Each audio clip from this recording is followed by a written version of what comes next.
আসসালামু আলাইকুম। আশা করি সবাই ভালো আছেন। আলহামদুলিল্লাহ আমিও ভালো আছি। যেহেতু কথা ছিল আমি রেগুলার যে কোরআন হাদিসগুলো পড়ছি সেগুলো আপনাদের সাথে শেয়ার করব। এটার বিশেষ উদ্দেশ্য হচ্ছে আমি নিজেও যে রেগুলার করছি সেটা সম্ভব হয়ে উঠছে না। তো অভ্যাসে পরিণত করা এই অভ্যাসটা। তো এর জন্য আমাদের মধ্যে অনেকেই আছে যে খুবই আগ্রহী এই বিষয়টা নিয়ে, কিন্তু রেগুলার অভ্যাস করে সময় করে পড়া হয়ে ওঠে না। তো আমি নিজে যেটা চিন্তা করতাম যে কেউ যদি বলে বা ভিডিওর মাধ্যমে শুনতে ভালো লাগে বা এটা ইজিলি শুনে মনে রাখা যায়, তো আমি চিন্তা করলাম যে আমি নিজেই রেগুলার ভিডিও করি, তাহলে আমারও করা হবে, শেখা হবে, আপনাদের সাথে শেয়ার করার মাধ্যমে আপনারাও হয়তো জানলেন। আমি স্পেশালি একদম সরাসরি কোরআন শরীফের অর্থগুলো পড়ব এবং বুখারী শরীফ, মুসলিম শরীফ বা একদম রিমার্কেবল যে উল্লেখযোগ্য হাদিস গ্রন্থগুলো আছে সেখান থেকে পড়ব। আচ্ছা, তো আমি বুখারী শরীফ থেকে অনেকগুলো অধ্যায় আছে ইমানের, ওহির সূচনা, ইমান, ইলম, অজু, গোসল। তো আজকে আমি ইমান অধ্যায়ে প্রায় 50টির উপরে হাদিস আছে, এখান থেকে আমি পড়া শুরু করছি। আচ্ছা, ইবনে উমর রাদিয়াল্লাহু তাআলা আনহু থেকে বর্ণিত, তিনি বলেন, আল্লাহর রাসূল সাল্লাল্লাহু আলাইহি ওয়াসাল্লাম ইরশাদ করেন, ইসলামের স্তম্ভ হচ্ছে 5টি। আল্লাহ ব্যতীত প্রকৃত কোনো উপাস্য নেই এবং নিশ্চয়ই মুহাম্মদ সাল্লাল্লাহু আলাইহি ওয়াসাল্লাম আল্লাহর রাসূল, এ কথা সাক্ষ্য প্রদান করা। 2 নম্বর সালাত কায়েম করা। 3 নম্বর যাকাত আদায় করা। 4 নম্বর হজ সম্পাদন করা এবং 5 নম্বর রমজানের সিয়াম ব্রত পালন করা বা রোজা রাখা।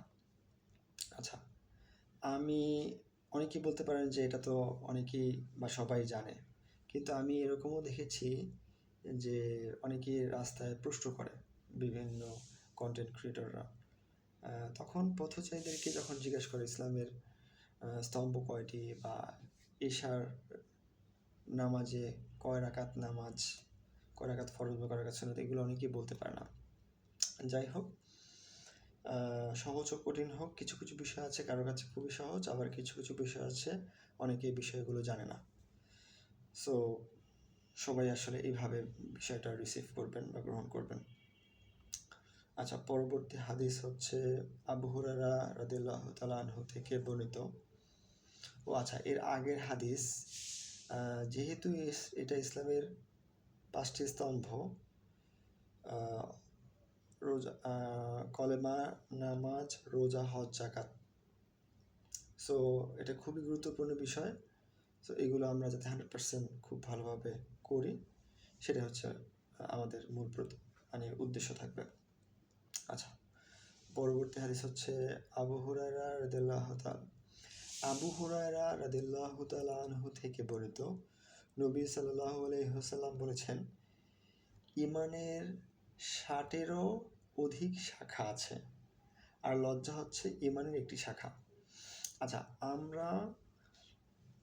আমাদের যে ইমান, সো এখানে 60-রও বেশি শাখা আছে এবং লজ্জা হচ্ছে ইমানের একটি শাখা। তো যেহেতু এখানে স্পেশালি লজ্জার কথা ইন্ডিকেট করেছে, আমি যেটা পার্সোনালি বুঝি যে এটা খুবই গুরুত্বপূর্ণ। কিন্তু বর্তমান সময় যদি আমরা দেখি, আমাদের নারী পুরুষ সকলেরই লজ্জা কোন পর্যায়ে গিয়েছে, এটা আসলেই একটা দুশ্চিন্তার বিষয়। সো আমরা এই বিষয়টার প্রতি খেয়াল রাখবো, আমরা কোথাও যেন লজ্জাহীন আচরণ, লজ্জাহীন কথাবার্তা না বলি। সো আমরা গ্রাজুয়ালি আরও হাদিস পড়বো এবং এখান থেকে অনেক শিখবো ইনশাল্লাহ। আচ্ছা, পরবর্তী হাদিস হচ্ছে আব্দুল্লাহ ইবনে আমর রাদিয়াল্লাহু তাআলা আনহু থেকে বর্ণিত, আল্লাহর রাসূল সাল্লাল্লাহু আলাইহি ওয়াসাল্লাম ইরশাদ করেন, সেই প্রকৃত মুসলিম যার জিহ্বা ও হাত হতে সকল মুসলিম নিরাপদ, এবং সেই প্রকৃত মুহাজির আল্লাহ যা নিষেধ করেছেন তা যে তা যে ত্যাগ করে, মানে তা যে বর্জন করে। চিন্তা করেছেন বর্তমান সময়ে কিন্তু আমরা এই ভুলটাই বেশি করছি। সেই প্রকৃত মুসলিম যে আমি মনে করি যে আমি 5 ওয়াক্ত নামাজ পড়লে যে হ্যাঁ আমি অনেক আল্লাহওয়ালা হয়ে গিয়েছি, আমার মানে অনেক ইমানের দাবিগুলো আমার পূরণ করা হয়ে গেছে, কিন্তু 5 ওয়াক্ত নামাজ পড়ে যদি আমি এই ভুলগুলো করি তাহলে আমি প্রকৃত মুসলিম হতে পারবো না। সো খুবই গুরুত্বপূর্ণ। আমি আবার একটু সামারাইজ করছি যে সেই প্রকৃত মুসলিম যার জিহ্বা, মানে আমরা জিহ্বা দিয়ে যে কথা বলি, আমরা অনেকেই কথার মাধ্যমে আরেকজনকে হার্ট করে কষ্ট দেই, হে করে কথা বলি, গালাগালি করি। সো এটা করা যাবে না এখন থেকে। এবং হাত হতে সকল মুসলিম নিরাপদ। আচ্ছা, আমরা হাতের মাধ্যমে শুধু যে মানুষকে মারি এরকম কিন্তু না। আমি যদি আমার হাতের দ্বারা কাউকে কোনো ক্ষতি সাধিত করি, হয়তো একজনের একটা জিনিস আমি নষ্ট করলাম ইন্টেনশনালি, অথবা আমি হাত দিয়ে এমন একটা কাজ করলাম যে আরেকজন অনেকভাবে ক্ষতি হতে পারে, বা মানুষকে মারা, এটা তো একদম জঘন্য বিষয়। তো আমরা হয়তো সামাজিক প্রেক্ষাপটের কারণে সবাইকে মারতে পারি না, কিন্তু আমরা হাত দিয়ে কিন্তু অনেক ভুল করে থাকি। সো এই বিষয়টা অবশ্যই আমরা খুব কেয়ারফুলি নজর রাখবো। ও আচ্ছা, তাহলে আজকে আর সামনের দিকে নতুন কোনো হাদিস পড়বো না। চেষ্টা করবো ভিডিওগুলো 5 থেকে 10 মিনিটের মধ্যে রাখার, তাহলে খুব বেশি লং ভিডিও হলে কনসেন্ট্রেশন রাখাটা কঠিন। আর যেহেতু আমি শুরুর দিকের এই বিষয়গুলো উপস্থাপন করছি, হয়তো খুব অ্যাট্রাকটিভ হবে না, গ্রাজুয়ালি এটা ঠিক হয়ে যাবে, কিন্তু ইনশাল্লাহ এটা রিকভার করবে ইনশাল্লাহ, এটা আমার মনের একটা বাসনা। আচ্ছা, আমি এখান থেকে না, আমি পার্সোনালি রিসেন্টলি একটা বিষয় আমার খুব টাচ করেছে। ডক্টর আবদুল্লাহ জাহাঙ্গীর, ওনার ভিডিওগুলো যখন দেখি একদম হার্ট টাচিং, মানে এত ভালো লাগে। আমার একটা বদভ্যাস ছিল ফেসবুকে আউলফল রিলস দেখা, কিন্তু ওনার কয়েকটা রিলস দেখার পরে মানে উনি এমন একটা পার্সন, ওনার রিলস দেখলে মানে ক্লান্তি লাগে না বা বিরক্ত লাগে না, মানে দেখতেই মনে চায়। সো আপনাদের সাথে শেয়ার করলাম, আপনারা এটা ট্রাই করে দেখতে পারেন। আচ্ছা, ওনার একটা কথা ছিল, আমি এই বিষয়টা আগে জানতাম না, রিসেন্টলি ওনার বক্তব্যের মধ্যে আমি জেনেছি। উনি বলছিল যে, আচ্ছা, এক সাহাবী বলছিল যে ইয়া রাসূলুল্লাহ,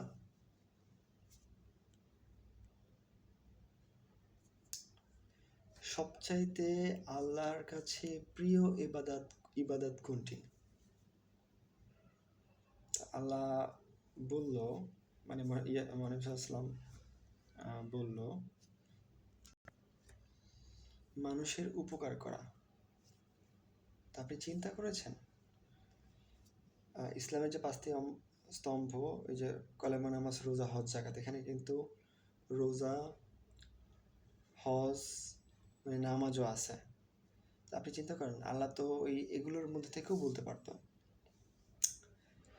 কিন্তু আব্দুল্লাহ জাহাঙ্গীর এভাবে ব্যাখ্যা করেছে যে আপনি সারা রাত তাহাজ্জুদের নামাজ পড়ছেন, অনেক ধরনের ইবাদত আছে, জিকির করা, কোরআন তিলাওয়াত করা, এগুলোর চাইতেও আপনি যদি প্রতিদিন মানুষকে হেল্প করেন যে কোনোভাবে, সেটা আল্লাহর কাছে সবচাইতে প্রিয়।